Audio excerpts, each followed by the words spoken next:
When it comes to minimizing mastitis and lowering somatic cell counts, the area where you have the most control is your milking procedures. This is a critical step to maintaining maximum milk quality. The milking process should be consistent and cows should be milked at the same time every day. The primary goal of the milking process is to produce large quantities of a high-quality end product for consumers, minimize mastitis infections, milk clean, dry teats, and minimize stress on both cows and workers within the parlor. The first step is to understand the hows and whys of the milking process. Then you can determine what procedures best fit your individual dairy operation. Lastly, write these procedures down and post them where everyone involved in the milking process can see them. Operating procedures should be communicated to employees and periodically evaluated. These are the recommended best practices to consider. Number 1. Minimize stress. The milking process actually begins as cows enter the milking area or parlor. Bring them into the parlor calmly and gently. Hitting or yelling will cause them to become excited and stressed. Time in the holding pen should be minimized to less than 2 hours total per day. When cows are stressed, a hormone, adrenaline, is released into the bloodstream and interferes with the release of oxytocin from the cow's brain. Oxytocin is a hormone that is naturally released in the cow's body to signal for milk letdown. Without normal, timely milk letdown, the amount of milk you harvest may be reduced. Additionally, cows that are stressed are more likely to slip, fall, or defecate while entering the parlor. Number 2, wear gloves. Contagious mastitis-causing bacteria like Staph aureus may live on your hands and be transmitted between cows during milking. At minimum, hands should be thoroughly washed with soap and water before milking. Ideally, because bacteria are less likely to adhere to gloves than rough, callous skin, nitrile or latex gloves should be worn. Gloves minimize the spread of contagious mastitis between cows and help protect the milker's skin. They are also easier to disinfect than bare hands. Number 3, keep cows as clean as possible before they enter the milking area. Clean cows are not only exposed to fewer environmental mastitis pathogens, but they are also easier to clean prior to milking. If you feel the need to wash a high percentage of your cows, you may want to reconsider how your pastures or barns are managed to improve cow cleanliness. Dirt, manure, or debris can often be removed by hand or with a towel without the use of water. When cows are excessively dirty, some use of water may be necessary to clean the teats. However, this practice should be the exception and not the rule. If water is used, be sure to only wet the teats and not the entire udder, because it's nearly impossible to dry the udder, and this water ends up being drawn into the inflations. Generally, the use of water in the parlor results in increased mastitis and higher bacteria levels in milk. Number 4, forestrip. Once the cow is in position and the milker's prepared, the first step in the actual process is generally forestripping. This involves manually removing a few streams or strips of milk from each teat. This process allows you to examine the milk for any signs of mastitis, including clotty, stringy, or watery milk. Also, forestripping helps to stimulate the teats and udder and encourage milk letdown.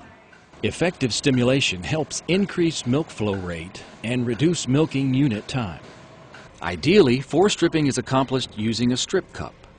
Milk may also be stripped onto the floor and hosed off immediately.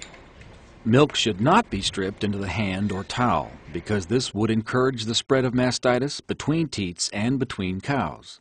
Forestripping can be accomplished before or after pre-dipping, but absolutely must occur before drying. Often, forestripping and pre-dipping are accomplished in the same task within a routine to save time. To allow for adequate stimulation, this task should take about 10 to 20 seconds per cow. Number 5, pre-dip.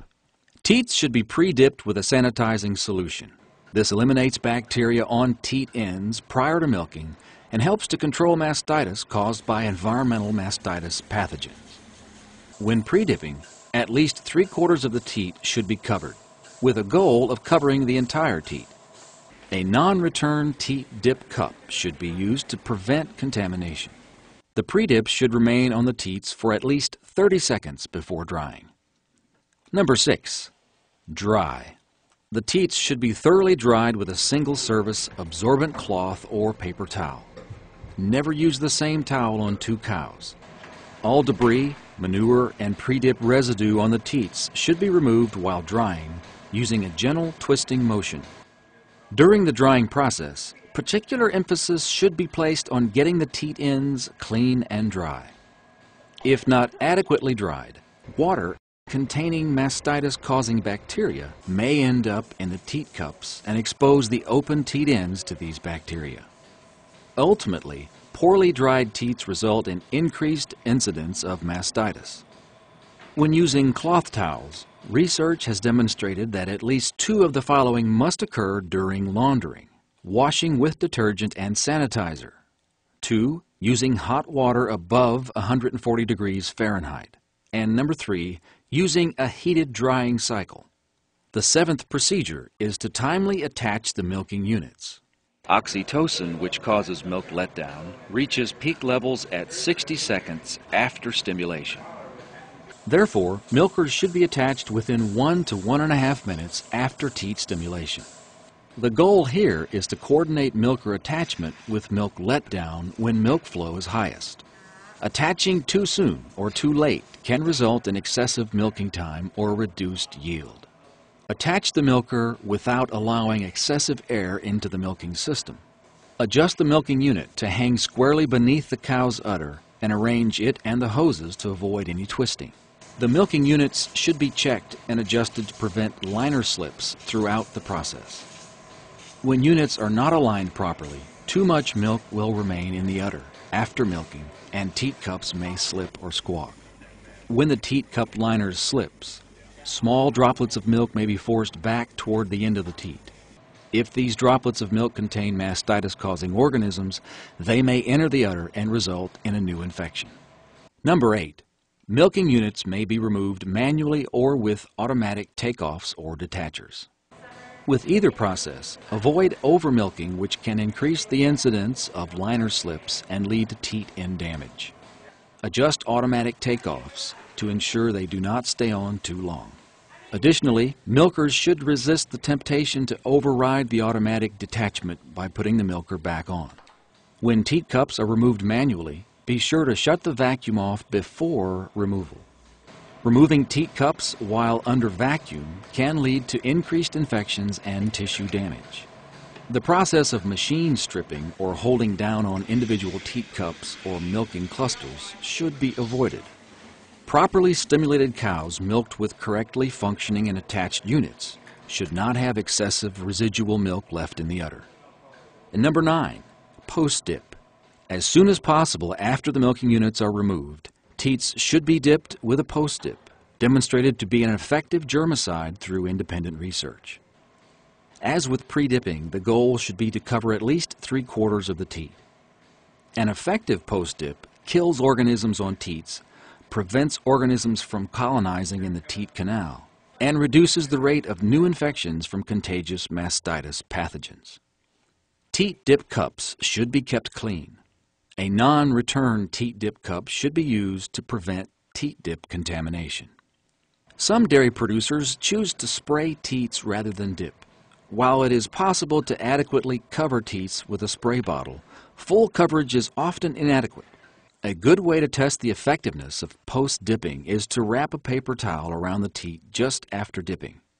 The goal is to see a continuous streak of teat dip on the paper towel, indicating the entire teat was covered. With spraying, you will often find broken streaks of teat dip because the opposite side of the teat is not covered. We hope you find these milking procedures improve the milk quality of your dairy. Extension, research, and academics at the University of Kentucky College of Agriculture.